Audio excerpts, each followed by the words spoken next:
మీ పేరు Sudhakara. So letter ఎస్తో పేరుండి 8 letters ఉంటే బాగా గుర్తుపెట్టుకోండి. ఎస్కి సంఖ్యాబలం 1, పైథాగరస్ సిస్టమ్. 1 అంటే సూర్య భగవానుడు, ఆయనకి శత్రువు పడనివాడు. 8 శని భగవానుడు, తండ్రి కొడుకులకు పడదు. సో ఎస్ ఉండి 8 లెటర్స్ ఉన్న సాత్విక కావచ్చు, లేదా సమంత కావచ్చు. మొన్నటిదాకా she had health problems, auto immune disorder. మన చర్మమే మన చర్మాన్ని తినేస్తుంది. సో ఆమె ఎంతో అదృష్టం చేసుకుంది కాబట్టి బయటపడింది, పెళ్లి చేసుకుంది, సినిమా హిట్ కొట్టింది, ఇప్పుడు ప్రెగ్నెంట్గా ఉంది.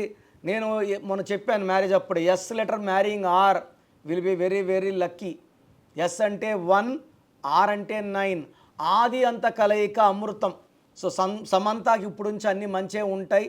బట్ ఆమె పేరులో కానీ మార్పు చేసుకుంటే లైఫ్లో ఇంకా బ్రహ్మాండంగా ఉంటుంది. ఇక్కడ సుధాకర్లో కూడా 8 లెటర్స్ ఉన్నాయి. సో ఎస్ ఉండి 8. కమెడియన్ సుధాకర్కి ఏమైంది? చాలా ఏళ్ళు కనబడ్డంలే, చాలా రోజులు కోమాలో హాస్పిటల్లో ఉన్నాడు, ఇప్పుడు కోలుకున్నాడు, సరిగా మాటలు కూడా రావట్లేదు. సో ఇది డేంజర్. లోపలికి వెళ్తే సుధాకర్లో చాల్డీన్ సిస్టంలో 16వ నంబర్ పైనుంచి పడిపోవడం, ఆకాశంలోంచి డబ్బులో, ఆరోగ్యంలో, మానవ సంబంధాల్లో.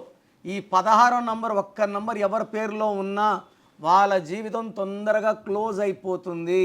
ఇది కాకుండా 29 నంబర్ ఉంది. 29 అంటే ఒక పార్ట్ బాగుంటుంది, ఒక పార్ట్ బాగుంటుంది. తూకంలో లేని జీవితం.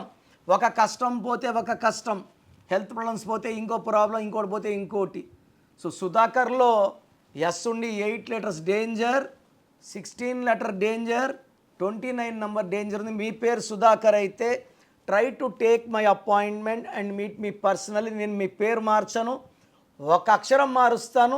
నేను చెప్పినట్టు ఫాలో అయితే లైఫ్ లాంగ్ సక్సెస్ గ్యారంటీ.